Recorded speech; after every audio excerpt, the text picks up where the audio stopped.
1957 മുതൽ ഇവിടെ അഴിമതി ആരോപണങ്ങളുണ്ട്. KC ജോർജിന്റെ അരി അടക്കമുള്ള 57 മന്ത്രിസഭ മുതൽ ഒരു ഉദ്യോഗസ്ഥനോ ഒരു രാഷ്ട്രീയ നേതാവോ അല്ലെങ്കിൽ ഒരു MLA യോ മന്ത്രിയോ ആരാവട്ടെ അയാൾക്കെതിരെ അഴിമതി വന്നാൽ അയാൾക്കെതിരെ അന്വേഷിക്കാൻ സർക്കാർ അനുമതി കൊടുക്കുമെന്നുള്ളതാണ് ചോദ്യം. വളരെ ക്ലിയർ ആയിട്ട് 13 വയസ്സുകാരി ആസൂത്രണം ചെയ്ത ഒരു കൊലപാതകം എന്നൊക്കെ പറഞ്ഞാൽ കേരളത്തിൽ നമുക്ക് ആലോചിക്കാൻ പറ്റില്ല. നമ്മൾ അമേരിക്കയിലൊക്കെ കേട്ടിട്ടുള്ളൂ 12 വയസ്സുകാരൻ തോക്ക് കൊണ്ടെന്ന് 12 ആളെ വെടിവെച്ചു എന്നൊക്കെ ഉള്ളത്.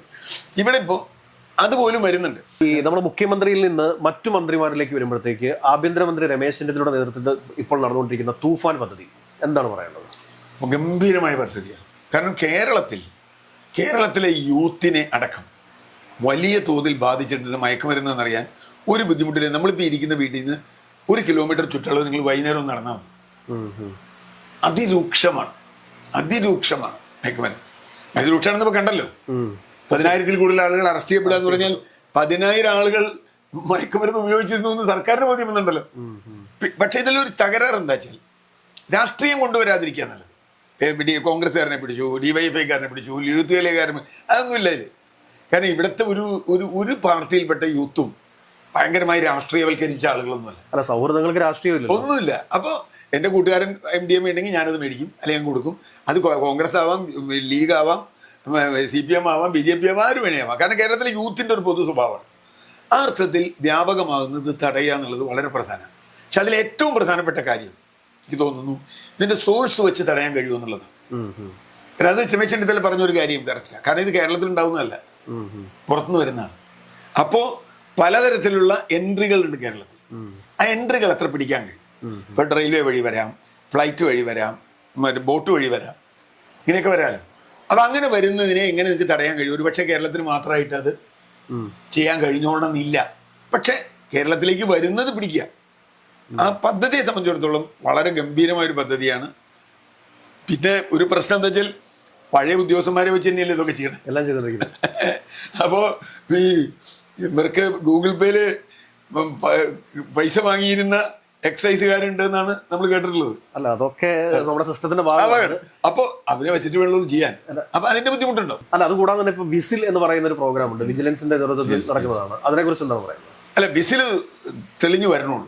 കാരണം വിസിൽ ഈ പറഞ്ഞതുപോലെ ഞാൻ അതിൽ വലിയൊരു ഭയങ്കര പ്രതീക്ഷയുള്ള ഒരാളല്ല. എന്താ കാര്യം എന്നറിയാം, ഹിസ്റ്ററി എന്നെ പഠിപ്പിച്ചിട്ടുള്ള ഒരു കാര്യമാണ്.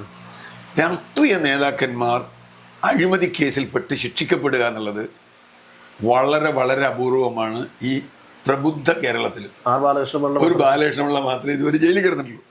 1957 മുതൽ ഇവിടെ അഴിമതി ആരോപണങ്ങളുണ്ട്. KC ജോർജിന്റെ അരി അടക്കമുള്ള 57 മന്ത്രിസഭ മുതൽ അഴിമതി ആരോപണം വന്നിട്ട് ഇപ്പം 2026 കഴിയുക. 70 വർഷത്തെ കേരള ചരിത്രത്തിൽ ആയിരക്കണക്കിന് അഴിമതി ആരോപണങ്ങൾ വന്നിട്ടുണ്ടല്ലേ? ആരാ ശിക്ഷിക്കപ്പെട്ട്? ഒരാളെ ശിക്ഷിക്കപ്പെട്ടിട്ടില്ല. അപ്പം അതുകൊണ്ട് വിസിൽ ഒരു പക്ഷേ ഉദ്യോഗസ്ഥന്മാർക്കൊരു ഭീഷണിയാവാം. ഉദ്യോഗസ്ഥന്മാർ ചിലർക്ക് ശിക്ഷിക്കപ്പെടില്ല എന്ന് പറയുന്നില്ല, അത് നല്ലതാണ്. പക്ഷേ രാഷ്ട്രീയ അഴിമതിയിലേക്ക് കിടക്കുമ്പോൾ അതെങ്ങനെ നിയന്ത്രിക്കപ്പെടും എന്നുള്ളത് വേറൊരു ചോദ്യം ചെയ്യട്ടെ. ഇപ്പോൾ ലോകായുക്ത എന്നൊക്കെ പറഞ്ഞ ഒരു തമാശയാണ്.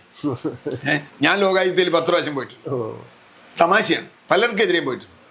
അവിടെ അനുമതി കിട്ടില്ല, വിജിലൻസിന് അനുമതി കൊടുക്കില്ല. ഒറ്റ ചോദ്യമുള്ളൂ, ഒരു ഉദ്യോഗസ്ഥനോ ഒരു രാഷ്ട്രീയ നേതാവോ അല്ലെങ്കിൽ ഒരു MLA യോ മന്ത്രിയോ ആരാവട്ടെ അയാൾക്കെതിരെ അഴിമതി വന്നാൽ അയാൾക്കെതിരെ അന്വേഷിക്കാൻ സർക്കാർ അനുമതി കൊടുക്കുമെന്നുള്ളതാണ് ചോദ്യം. കൊടുക്കില്ല, സർക്കാരുകൾ കൊടുക്കാറില്ല.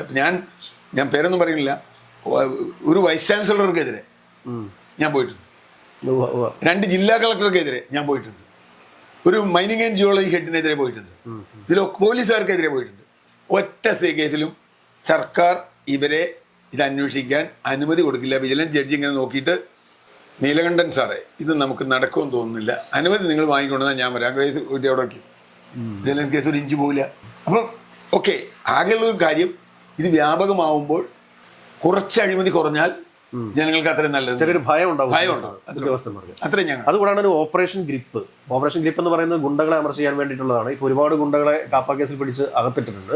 അപ്പോൾ ആ പദ്ധതി എങ്ങനെ നോക്കിക്കാണുന്നു? തീർച്ചയായിട്ടും ഞാൻ പറഞ്ഞത് ഇതൊക്കെ ഇപ്പോൾ കഴിഞ്ഞ കുറെ കാലമായി, അത് ഒരു ഗവൺമെന്റിന്റെ പ്രശ്നമല്ല, കുറെ കാലമായി ഗുണ്ടാക്രമണം, അവിടെ ആക്രമണം, ഒന്നൊരു വയലൻസിലേക്ക് കുറെ ആളുകൾ പോയിട്ടുണ്ട്. മാത്രമല്ല ഇവിടെയുള്ള ഒരുപാട് നിയമപരവും നിയമപരം അല്ലാത്ത ഇടപാടുകളുടെ ഒക്കെ സംരക്ഷകരായി ഇവർ വന്നിട്ടുണ്ട്. ഇപ്പോൾ പണത്തിന്റെ, വാഹനത്തിന്റെ, ഇങ്ങനെയുള്ള അവരാണ് ഇവരെ പോറ്റാണ് ശരിക്കും, അല്ലേ? ഇപ്പോൾ എനിക്കൊരു വാഹനം ലീസിന് കൊടുക്കുന്ന കമ്പനി ഉണ്ടെങ്കിൽ, അല്ലെങ്കിൽ ലോൺ കൊടുക്കുന്ന കമ്പനി ഉണ്ടെങ്കിൽ എനിക്ക് ഗുണ്ട വേണം. കാരണം ഇല്ലെങ്കിൽ അവന് വാഹനം പൊക്കണം. എനിക്ക് ഗുണ്ട തന്നെ വേണം. അപ്പൊ അതുകൊണ്ട് ഇത്തരത്തിലുള്ള ഈ മണി ലെൻഡിങ് സ്ഥാപനങ്ങൾ, അതുപോലെയുള്ള സ്ഥാപനങ്ങൾ, പിന്നെ ഇപ്പൊ പഴയ പോലെ മദ്യമാഫിയ അത്ര വരുന്നില്ല. മദ്യമാഫിയ എന്ന് പറഞ്ഞ ഒരു രീതി വരുന്നില്ല. പക്ഷെ വേറെ ചില മാഫിയകളുടെ, ഇപ്പൊ സ്വർണം പൊട്ടിക്കൽ, ഇപ്പൊ അങ്ങനെയുള്ള ആളുകൾ അവരെ അടച്ചിടുക തന്നെ പറ്റുള്ളൂ. ജയിലിലിടുക തന്നെ പറ്റുള്ളൂ. ജയിലിലിടുക എന്ന് പറഞ്ഞാൽ പരമാവധി കാലം ജയിലിൽ കിടക്കുക എന്നുള്ളത്, കാപ്പയാലും എന്തായാലും. അല്ലെങ്കിൽ എന്താ പറ്റുക, ഇവർ പുറത്തിറങ്ങി നടക്കുന്നിടത്തോളം ജനങ്ങൾക്ക് പ്രശ്നമാണ്. ചില ആളുകളെ സംബന്ധിച്ച് ജയിലിലിരുന്ന് പോലും ഇത് ഓപ്പറേറ്റ് ചെയ്ത കഥ നമ്മൾ കേട്ടു. ഈ വയലൻസ് ഒരു ഹീറോയിസം ആയിട്ട് നമ്മുടെ പൊതുസമൂഹം കാണുന്നുണ്ട്. ഇപ്പൊ കാരണം ഇപ്പൊ പല റീൽസുകൾ നമ്മൾ നോക്കുന്ന സമയത്തും ഈ വയലൻസ് ആയിട്ട് ഇറങ്ങിയിട്ടുള്ള സിനിമകളുടെ ആ ഡയലോഗ് വെച്ചിട്ടാണ് പല ആളുകളും, അത് രാഷ്ട്രീയ നേതാക്കന്മാർ വരെ റീൽസ് ഇടുന്നത്. അങ്ങനെയാണെന്ന് തോന്നിയിട്ടുണ്ടോ? തീർച്ചയായിട്ടും. അതായത് വയലൻസ് സ്വഭാവമാവുന്നതിൻ്റെ ഒരു കാര്യം, അത് പൊതുവെ നമ്മളൊരു അസഹിഷ്ണുത എല്ലാവരുടെ ഉള്ളിലും വളരുന്നുണ്ട്. ഒരു അസംതൃപ്തിയിൽ നിന്നാണ് അസഹിഷ്ണുത വളരുന്നത്. ഞാനങ്ങ് തൃപ്തനല്ല. ഞാൻ തൃപ്തനാവണമെങ്കിൽ എനിക്ക് മറ്റൊരുത്തിൻ്റെ മേൽ കൈ വയ്ക്കണം. ഇപ്പോൾ എൻ്റെ അടുത്തൊരു സുഹൃത്ത് പറഞ്ഞു, അദ്ദേഹം കാർ ഓടിക്കുന്ന ആളാണ്. അദ്ദേഹം കാറ് പോകുമ്പോൾ ഒരു പയ്യൻ്റെ വണ്ടി വന്ന് എൻ്റെ ബൈക്ക് വന്ന് മുട്ടിയാൽ ഞാൻ അവനോട് ക്ഷമ ചോദിച്ച് ഞാൻ പോകുള്ളൂ. എന്താ കാര്യം വെച്ചാൽ ഉറപ്പ് പറയാൻ പറ്റില്ല. അവൻ ചിലപ്പോൾ നമ്മളെ നില ചോദിച്ചാൽ കത്തിരുത്ത് കുത്തിയാൽ പിന്നെ കേസും പുലിവാലും ഒക്കെ വേറെയല്ലേ. ഞാൻ പോലീസ് സ്റ്റേഷനിൽ കിടക്കണം, ജയിലിൽ ആശുപത്രിയിൽ കിടക്കണം, എൻ്റെ പൈസയും പോവും, ഇതെല്ലാം പോവും. അപ്പം ഞാൻ എന്താ ചെയ്താൽ അവൻ എന്തെങ്കിലും ആയിക്കോട്ടേക്ക് പോകാന്നുള്ളതാണ്. എന്ന് പറഞ്ഞാൽ വയലൻസിനെ നിങ്ങൾക്ക് ഒരു സ്വഭാവമാക്കി മാറ്റുക. മാത്രമല്ല അത് ഹീറോയിസം എന്ന് പറഞ്ഞാൽ അതാണ് പറഞ്ഞത്. ഇപ്പോൾ മന്ത്രിമാരുടെ തന്നെ അല്ലെങ്കിൽ രാഷ്ട്രീയ നേതാക്കളുടെ ഡയലോഗുകളൊക്കെ ശരിയാ. അങ്ങനെ വരുന്നത് എന്തുകൊണ്ടാണ്? വരുന്നത് ഈ വയലൻസിനോടുള്ള ആരാധനയാണ്. അത് പൊതുവേ ഉണ്ട്. അത് പൊതുവേ ഉണ്ടാവുന്നതിന് ഇപ്പോൾ നമ്മൾ ഒരു കരുവാറ്റയിലെ കൊലപാതകം വളരെ ക്ലിയർ ആയിട്ട് 13 വയസ്സുകാരി ആസൂത്രണം ചെയ്ത ഒരു കൊലപാതകം എന്നൊക്കെ പറഞ്ഞാൽ കേരളത്തിൽ നമുക്ക് ആലോചിക്കാൻ പറ്റില്ല. നമ്മൾ അമേരിക്കയിലൊക്കെ കേട്ടിട്ടുള്ളൂ 12 വയസ്സുകാരൻ തോക്ക് കൊണ്ടുവന്ന് 12 ആളെ വെടിവെച്ചു എന്നൊക്കെ ഉള്ളത്. ഇവിടെ ഇപ്പോൾ അതുപോലും വരുന്നുണ്ട്. അതിലിപ്പോൾ ഞാൻ പലരും പറയുന്ന മാധ്യമങ്ങൾ കുഴപ്പക്കാരാണ്. ഞാൻ അങ്ങനെ കാണുന്നില്ല. മാധ്യമങ്ങളല്ല, ഇവരുടെ ജീവിതാവസ്ഥയും ഇവരുടെ ഇപ്പോൾ പല കുട്ടികളെ സംബന്ധിച്ച് ഞാൻ കണ്ടിട്ടുണ്ട്, അവർക്ക് വീട്ടിൽ പോലും കാര്യങ്ങൾ പോയി പറയാൻ പറ്റില്ല. കമ്മ്യൂണിക്കേഷൻ ആ കമ്മ്യൂണിക്കേഷൻ ഇപ്പോൾ പാരന്റിങ് എന്ന് പറയുന്നത്, ഇപ്പം നമ്മൾ ഒരു വികസിത രാജ്യത്തിൻ്റെ നിലവാരത്തിൽ ജീവിതത്തിൽ ചിലതിൽ എത്തിയിട്ടുണ്ട്, നമ്മുടെ ഏജിൽ, നമ്മുടെ മറ്റു പല കാര്യങ്ങൾ എഡ്യൂക്കേഷനിലൊക്കെ. പക്ഷേ അവിടെയൊക്കെ ഇപ്പോൾ പാരന്റിങ് എന്ന് പറഞ്ഞാൽ വളരെ വലിയൊരു വിഷയമാണ്. നമ്മുടെ കേരളത്തിലെ ഞാൻ ഇപ്പോൾ കാണുന്നത് പാരന്റിങ്, ഞാനും പാരന്റായിരുന്നു, നിങ്ങളും പാരന്റിങ് എന്ന് പറയുന്നത് വളരെ വളരെ വളരെ ലോ സ്റ്റാൻഡേർഡ് പാരന്റിങ്ങാണ് കേരളത്തിലുള്ളത്. ഒന്നുകിൽ നിങ്ങൾ അവനെ അല്ലെങ്കിൽ അവളെ എന്തെങ്കിലും കൊടുത്ത് സന്തോഷിപ്പിക്കും. എന്നുവെച്ചാൽ മാർക്ക് മേടിച്ചത് തരാം, അലി ചെയ്ത് തരാം, മിണ്ടാതിരുന്നത് തരാം എന്നൊക്കെ പറയും. അല്ലെങ്കിൽ ഭീഷണിപ്പെടുത്തും. ഇപ്പം ഭീഷണിപ്പെടുത്തൽ കുറവാണ്, കാരണം കുട്ടികൾ കുറവായതുകൊണ്ട് ഓഫറിംഗ് ആണ്. അത് വലിയ തോതിലുള്ള പ്രശ്നമാണ്. അങ്ങനെ ഓഫർ ചെയ്ത് ഏതാണ്ട് കൈക്കൂലി കൊടുക്കുന്ന മാതിരിയല്ലേ.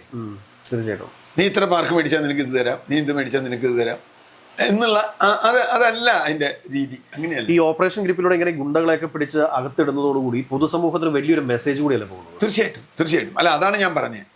ഇങ്ങനെ ചെയ്തു കഴിഞ്ഞാൽ ഇത് നിങ്ങൾക്ക് പണി കിട്ടും എന്ന് ബോധ്യം വന്നാൽ ഇവർ തൽക്കാലമെങ്കിലും ഇറങ്ങില്ല. കുറച്ചു കാലം കഴിഞ്ഞ് ഒരു ജാമ്യമൊക്കെ കിട്ടി പുറത്തു വരുമ്പോൾ എനിക്കറിയില്ല. പക്ഷേ കുറച്ചു കാലം ഇവർ ഇറങ്ങില്ല. ഈ മയക്കുമരുന്നും ഗുണ്ടായുസും തമ്മിൽ വളരെ അടുത്ത ബന്ധമുള്ള തീർച്ചയായിട്ടും ഇതാണ്. കേരളത്തിൽ ഇപ്പോഴുള്ള ഏറ്റവും പ്രധാനപ്പെട്ട മാഫിയ മയക്കുമരുന്ന് മാഫിയ തന്നെയാണ്. അവർക്ക് ഗുണ്ടകളുണ്ട്, അവരുടെ പ്രൊട്ടക്ടേഴ്സ് ഉണ്ട്, അവർക്ക് ചുറ്റും പൈസ ഉണ്ടല്ലോ. ഇതിലെന്താ കാര്യം എന്ന് വെച്ചാൽ പൈസ നിങ്ങൾക്ക് ധാരാളം ഇറക്കാനുണ്ടെങ്കിൽ നിങ്ങൾക്ക് ഗുണ്ടകളെ കിട്ടും. പിന്നെ തൊഴിലില്ലായ്മ വേറെ തരത്തിലുള്ള പ്രധാനപ്പെട്ട ഒരു പ്രശ്നമാണ്. ഇത് വളരെ എളുപ്പമാണ്. നിങ്ങൾ കൂലിക്കൊക്കെ പോയി പണിയിട്ടിട്ടുണ്ടെങ്കിൽ വലിയ പാടാണ്. പെട്ടെന്ന് പൈസ ഉണ്ടാക്കുക. ഇത് ക്വിക്ക് മണി, അതുകൊണ്ട് ചെയ്യാൻ പറ്റും. മാത്രമല്ല ഈ മണി ട്രാൻസാക്ഷൻ ഇപ്പോൾ വളരെ ഫാസ്റ്റ് ആണല്ലോ. മറ്റേ കാശ് കൊണ്ടു കൊടുക്കുക അങ്ങനെയൊന്നുമില്ല. ജിപേയിൽ പോയാൽ എത്ര ലക്ഷം രൂപ മാറും. അപ്പൊ അത്